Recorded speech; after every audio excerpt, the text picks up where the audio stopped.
All right, welcome to Make a Path Presents. I'm Ronnie Hayes, and today we're going to talk about Scream 5. Now, forgive me, it's going to be a bit of a raw review. I got my notes here. We're going to talk spoiler-free for a few minutes, and then we'll dive in and pick out some heavy spoilers, just the things that I want to highlight. Now, hopefully one day we can get to a breakdown, deep dive review, similar to what I do with my Flaw vs. All reviews. We did Scream already, the original, if you want to check that out. If you haven't, check that out. You'll get a feel for the Flaw vs. All style I got. And we already did Halloween, the original, Friday 1 to 5. We're doing all those franchises until they're done. We've also done Train to Busan, Bone Tomahawk, Joker, a couple other movies, and the Walking Dead TV show. You could check all those out. Either search Flaw vs. All or Cinema Score. I'll put some playlist links down below. But anyhow, we're going to dive into this because I enjoyed Scream 5 a lot. I enjoyed it more than I honestly thought I would. In my opinion, it's the second best. I don't really value 2 through 4 because I think they went off the rails a little bit. And it's weird. I'm missing the wording. It's not like more comedic or lighthearted. They just 2 to 4 kind of loosen up a bit.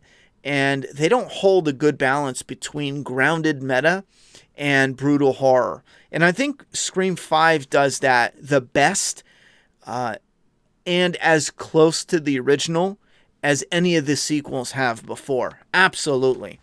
I will say there's 5 main elements to a good Scream movie. And we'll run through them now, and if I didn't mention this, I'll give you a warning when we get into spoilers. So this is going to be spoiler-free. Let's run through them quick. Number 1 is the intro/starter kill, and they did something really surprising with this intro that I loved, and I think you will too. It's a surprising starter kill.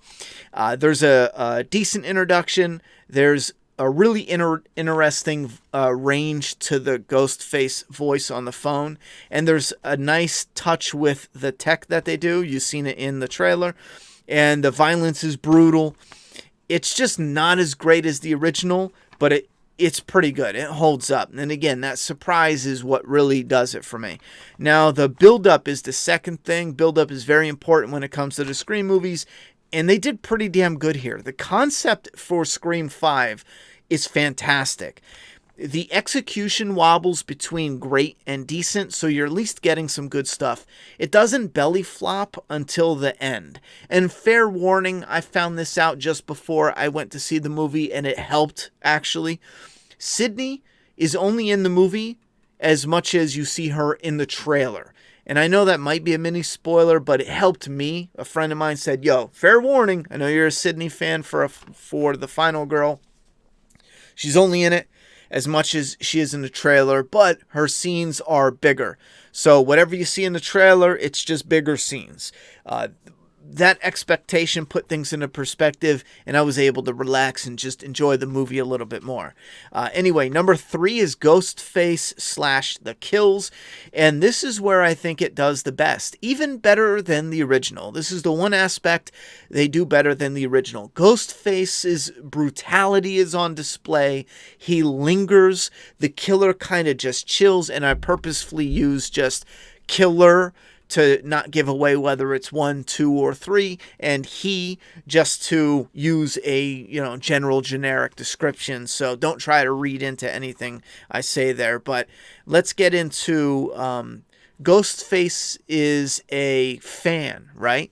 A psycho, a nut, and he's gonna watch his own movie through these kills, and it's where they do it even better than the first one, where he kind of takes this moment in, and I call it lingering or hovering. He hovers every now and then when he gets his victim wounded and he goes in for the strike. I think they did that, again, even better than the original, and I thought it was fantastic. Now, one of the kills even proves that, just a fatal stab in the right place. One little quick poke, and it's like, ooh, it's chilling. They don't need to go overboard, and it was great. You'll know that one moment I'm talking about when it pops up. But the fourth thing is the killer reveal, and this is what I thought was the weakest moment for Scream 5, at least for me. I had the killer pegged 20 minutes in. I was like, oh, no. And I'll explain how in the spoiler section. But the fifth thing is the ending. Now, the ending for me was just okay. I didn't hate it, and I might even be okay rewatching it. Now, I rarely rewatch 2 to 4, but this one I can definitely see being interested in rewatching it more often than 2 to 4. Now, we're going to get into spoilers. Before we do, I want to let you guys know that Doomsday Kingdom, my comic, issue 5 and 6 are going to be releasing in February. We have the pre-orders open at doomsdaykingdom.com. Go and put your order in now. If you're interested in catching up 1 to 5, we have a single book that contains all of them called Volume 1. You can order that now. It'll ship now. And then you can put a separate order in for the pre-orders, or you can just order the volume and 5 and 6 all at once, and we'll ship them all when they come in. doomsdaykingdom.com. Hopefully that gave you guys enough time to bounce if you're not in the mood for spoilers. So we're going to run through a few main spoiler highlights right now that I feel are just the main highlights until we can break this down even further. First off, let's go back to the intro. The requel aspect, we have what's her name? Tara, is it? She's cooking. We get the call. It's a friendly voice at first. And again, it was a little bit friendly in the original, but they really extend it in this one. And it slowly turns into the Ghostface. It like reintroduces us to the Ghostface. I love that little subtle re-entrance into what's your favorite scary movie. I thought they did that really, really, really good. Even the knife at the counter when she bends over and she pulls the knife out just like Drew Barrymore. Again, it's a requel and it's done on purpose with that meta style, and it fits for the Scream franchise. It fits really well. They do a movie talk, and the final question, instead of being the trick question for the Friday the 13th, it's a trick question for the Stab movies. And even though I thought that was a little bit too easy, the same for Friday, because I'm a major horror fan, I cut it some slack because I see what they were going for. Now, she sees her lover in the original out the window, Steve, right? Drew Barrymore sees Steve, and that's the big threat.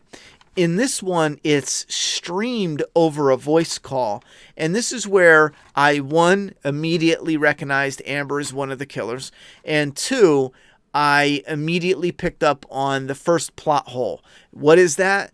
It's not a live feed because the killer is holding a knife in front of the window for Amber, but Amber lives in a different location. Now, it has to be a pre-recorded and then somehow faked into being a live call. I don't even know if we can do that now. I've never had the need to try that. I think we probably could do it in some type of FaceTime weird tech thing. Maybe you can do that. But the point is, the killer would have to be Richie. And he lives in a totally different area. He's been with his girlfriend for a few months now. So they would have had to have filmed that months ahead of time and then found her. It's a bit of a stretch. And all they had to do was not do that filming Amber with the knife. I don't know. That one moment was like the original where we see Ghostface in the grocery store. That one moment kind of spoils a big sour taste in my mouth. But anyway, maybe you guys can explain how that isn't as shitty. I didn't. And again, the reason it stood out for me for Amber is because in the original, Steve was really in danger and he died. In the remake, oh, look, they did it in a way where she just happens to not die. I just didn't buy it. I didn't buy it at all. It was an immediate red flag, and I wasn't even trying to figure out the killers. But I love that the intro kill, the starter kill, wasn't a kill. Sorry. That was a total surprise that I loved. She was bait, and she was bait because of the plot point. And this concept I love. And this is where they could have went generic, where Billy Loomis's sibling... I'm sorry. Is that right? Offspring was the killer. either son or daughter. That's a very generic, common. We can see that, oh, it's Billy Loomis. Billy was crazy, so his daughter's got to be crazy. They kind of played with that. I like how they did it just to get, Billy back. But yes, the CGI de-aging wasn't the best. There was the original moment the first moment we see him, and I was like, ooh, the de-aging's awful. And then we see him after that, and I'm like, oh, the de-aging's not bad here. However, I think by having the just the good, Stu's offspring. Well, no, Stu's offspring's not in this, is it? But just by having the survivor and the killer's descendants. Am I saying that right? Why can I not? I had a couple shots and I'm like forgetting my words here. Just by having them all involved and all be at threat, in danger, to me was great. Instead of just having Billy Loomis's daughter be the killer, I thought that would have been more generic. Next up, the build-up. Dewey was fucking awesome. And his favorite line was, maybe you're the killer, because that cut deep. The whole theater burst out laughing. I was laughing for a minute. I actually laughed out loud when Dewey said that. The performance from David Arquette was perfect in that moment. But that, and when it was Randy Meek's cousin or something, the boy, I think it's twins, right? A boy and a girl. It's when the boy was, his girlfriend said, you want to go upstairs? And he was like, I would, but I'm not going to with there's a killer. It was a smart thing for a character to do, but it also pissed her off. And the way he was like, let's stay here with all these people. That moment right there, I was on the fence with some of the scenes I thought he was doing good with, and some of the scenes I was like, he's a little rough around the edges. And I found out he's Cuba Gooding Jr.'s son or something. And he is apparently. And not even apparently. What am I doing? But you know what I mean. Cuba Gooding Jr.'s son. And that was the moment where I started coming around and I liked him. And I even liked his death. He got stabbed up. It was brutal. They used the tech to find my phone type app. He even threw the phone. I liked it all, right? It wasn't the greatest at times, but I dig it all. Anyhow, that moment too. If you're a fan of Scream, especially in 1 and 2, in 1, they do this thing where Randy gets both the killers. He says, and they do it on purpose to kind of say, well, the movie said he's the killer, so they wouldn't tell us he's the killer. But they do it when Randy is like, you dated Drew Barrymore and she dumped you, And then Randy calls out Billy in the video store, and he's like, yeah, he's definitely the killer. It's Stu. I'm sorry, it's Billy. And so Randy calls him out. He calls the killers out. This is a thing with Scream. They do it all the time. They call the killers out. So when Dewey was like, you're the killer, I was like, fuck, he's the killer. Because they do it in 1 and they do it in 2 where Dewey and Randy are talking and Dewey is like, it could be a she. That was the moment back then I even knew, fuck, one of the killers is a girl. Who is it? And I don't even remember if I got that one right. But it's just, when you do it once, and it's kind of a theme, and then you do it like 3 or 4 other times, it's a no-brainer. Don't fucking do it in 5. And they did it in 5. They should have just left that shit out. I don't mind them going like, oh, it's you, when everyone's in the room. But it was just that one moment where it was like, it's the boyfriend. You know why? Because this is a requel. It's a remake sequel. So it has to be Richie. It has to be. It can't not be Richie because it's a requel. And it was, I don't know. It was one of those things where it was so obviously Richie. It was not fun. And you know what? Whatever. I'm a big Scream fan. Maybe the killer reveal was just meant for the casuals, but I thought it deflated it all because when you go in knowing it's them and you're like, yeah, I'm pretty sure. And then you see how some of the scenes play out where he gets cut and he gets knocked out but not killed. And also, Stu was like, I'll be right back, and goes for beer or leaves the room. And Richie's like, I'll be right back, and you know it's the requel, and you're like, oh man, it's definitely him. It's just way too fucking obvious, man. Anyhow, so the build up with Dewey and Gale, really liked it. However, it did play their hand too much. It patched up their relationship, did the emotional punch right before he was about to die, so you knew it was coming, but you were just hoping it was pretty badass. Sydney with having a family was great because she's never going to be able to sleep knowing some random killer is out there without putting an end to it, because her family's always going to be in danger because of her connection to it, because of the killer's motives. The killer's always going to have that similar motive, whether the killer is connected to her or not. Again, the daughter of Billy Loomis, there was moments that were a little clunky, like the mom cop not being armed, even off duty. That I didn't buy. Also, calling for backup. And I know it does take minutes for backup. It's not like you call for backup and they're immediately there. However, it just felt like it took the tension and it just warped it in a way that was not enjoyable, because it was like, oh, backup's coming. Even the friggin' sheriff or whoever is calling for backup. Get to my house right now. And she dies out front in front of everybody in broad daylight. And then Ghostface is just chilling comfortably, waiting for people to... I liked in the beginning where you can see the red and blue on his mask. Sure, that was like, okay, you're cutting it close. But here it was like he was waiting for her son to kill Wes. Then they redeemed it with a really cool kill on Wes. I'm getting ahead of myself, but that cool was friggin' cool. Also, the meta versus the horror aspect, they balanced well in this, except for the hospital scene. I don't know what it is. If it's not a post-apocalyptic moment, Rick waking up in an empty hospital, don't do an empty hospital, because it looks fake as fuck, man. I mean, come on. What? It's got to be rare when you're in a hospital and it's that empty. Like Ghostface attacking him in the hospital, cutting the power off.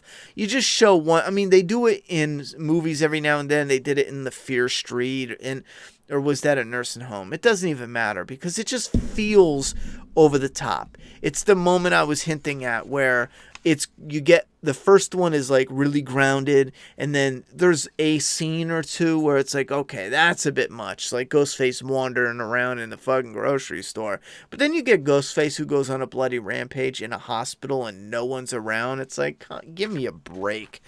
Anyhow, next up we have Ghostface, and on this one the calls are solid. I love how he hovers and lingers over his kills. Now, this fits because the killer is a fan, and the fan is going to watch their own movie while they're doing the kills, soak it all in. They're going to soak the moment in.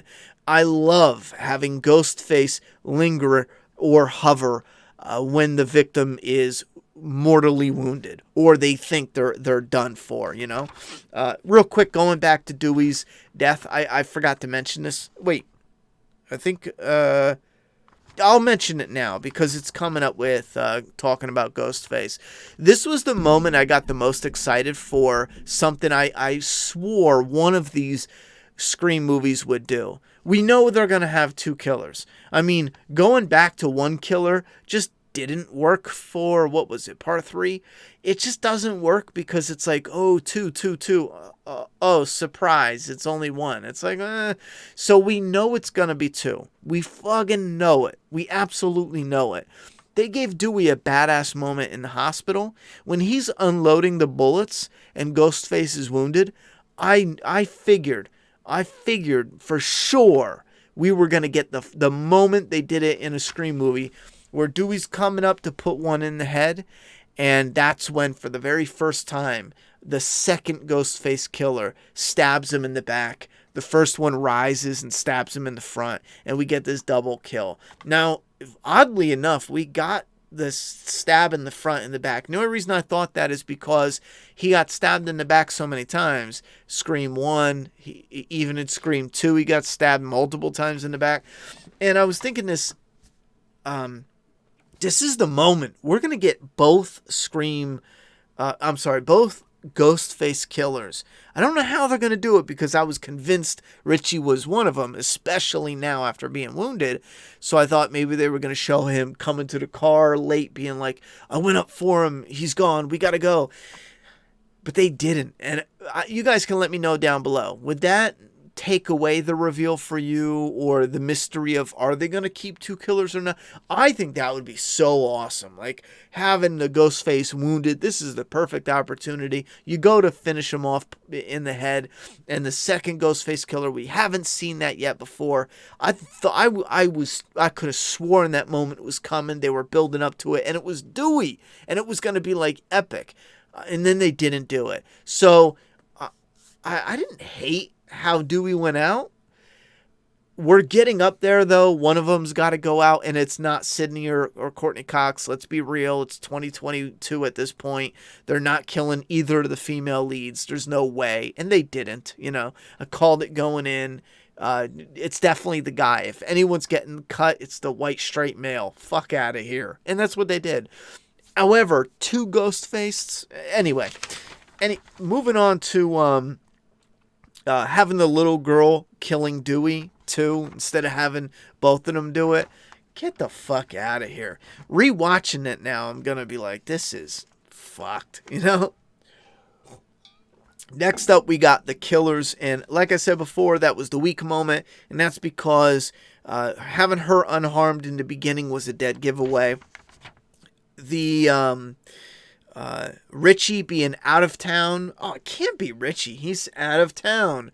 Him being the boyfriend because it's the requel. He doesn't know anything about Stab. He gets wounded. I already mentioned that before. It's same as the boyfriend. Was it Mark or something? And worst off, the giveaway, it's a requel. Now, moving on to the motive. This is something I didn't really bring up because you can't really go into it in the spoiler-free section. But the motive for me was, meh.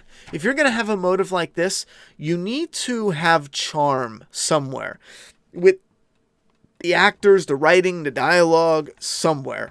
Now, Amber was weirdly protective and kind of bitchy.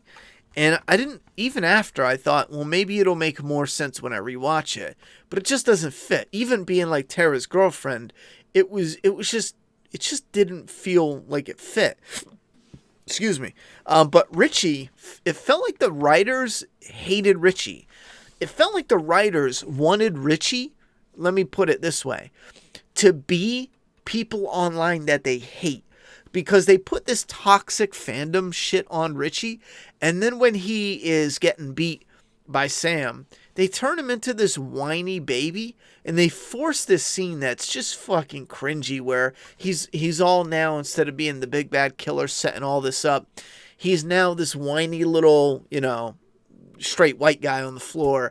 You could see that's what the writers, you can fucking tell that's what they're going for. And he's like this whiny little Reddit baby, and he's like, what about my ending? And I'm like, what the fuck? Why would you write this? And then she's like, here's your ending. And I'm like, oh, well, that's why you would write it. You're setting up for a punchline. And the writers wrote him to be a projection of people that they don't like on Reddit, that they talk about is the toxic fan base. And when you're writing a character like that, it's like an actor. An actor isn't supposed to know that they're the villain, see them as the villain, see themselves as the villain, and hate themselves as the villain because it affects their performance. They're supposed to go in, the villain is the hero in his own story. His actions are justified, yada, yada, yada. But as a writer, it's the same. You can't go in and write a clean character or write a character cleanly that you're going to put all this shit on and he's going to be the representation of all this shit you hate. Not totally, without having some things that you can fall back on and make it interesting, believable. Even Billy at the very end, all the way up until the end, was trying to fucking just get it done. He was, mad, pissed off, vicious, even wounded. And they got it through that he was a mama's boy without making it look like the writers had this weird, like, he's just some Reddit toxic fan. I don't know. That whole what about my ending crying like a baby bit, even his rant, again, you could keep it. You could keep they met on Reddit. You could keep all that shit.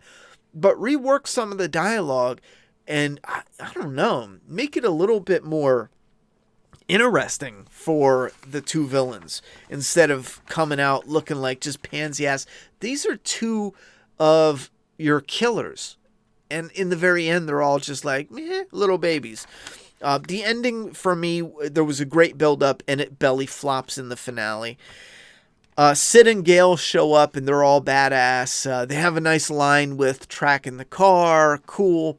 They show up. They're like, yeah, we're badass. We're prepared. The girl comes out. She's like, help me. And they're like, it's a trap. And I'm like, oh, shit. Okay. This is a whole new, not a whole new, but this is a veteran, Sid and Gale that's been through this shit. And all of a sudden, Gale's like popped off to the side. Yep, you're out of commission. And again, look at how they did it in the first one. It's dated now, and it's still done better, cleaner, slicker. Here, they're just like, fuck it, bang, okay, Gale's done. Gale's like, please go on, stop this, end this now. You need a hospital. No, go, go, go. It's just a total fail, not putting Gale out like the way she did. And then immediately the girl, Sydney, is just wiped out. I mean, she comes in, they do the whole going through the house thing, which is cool, but then they take her gun, they defeat her, they do the Richie reveal. This is where I, the whole time, was like, okay, she's letting them, she knows they're going to try to stage the scene. She's waiting for her moment. Sydney's going to pull out her, like, backup knife. No. There's no way I believe Sydney's not going to have, like, a backup knife somewhere. Something, anything. I don't know why, but it just stuck in my brain. With all the things you can do, it felt like a coincidence kind of just helped them out of it. It was cool that Sam did trust her sister over this guy she just met, and that was a reveal that she's not in there. But then again, we have Sam, who is had major surgery. Not Sam, Terry had major surgery, starts beating a girl over the head with the crutches. She could barely wheel herself around earlier that day. Now she's full force swinging crutches, beating a bitch. It's just no. But again, the ending just kind of petered out from there. I didn't hate it. I just felt like, imagine somebody who is writing something great, they got something going, and then they start losing steam at the end. That's how it felt for me. Anyway, hopefully one day we can sit down and really dissect these, but that's as good as it gets from me. I'm going to shut this down, get this uploaded, and you guys can put your thoughts and opinions down below. What did you think about Scream 5? Am I overthinking some of the scenes? Did you feel the same? Did you hate some scenes I loved? Did you love some scenes I hated? Let me know down below. And do you think there's going to be more Scream movies? And if there is, one thing I demand we see, Ghostface is injured in some way, and we see finally two Ghostface killers at the same fucking time. I mean, we know they're there, just show us they're there. Like, what's the point of keeping them off screen? Anyway, thoughts and opinions down below. I'm done talking. It's your turn. Check out Scream, Flaw vs. All review. I'm actually going to be working on Halloween 2018. I call it Halloween 2, The Redo. Because, fuck, man, it's such a stupid name. What are you watching? Halloween. And then what? Halloween. And then what? Halloween Kills. Oh, that's dumb. Thoughts and opinions? I'm done talking. It's your turn. Shit, I spilled my drink.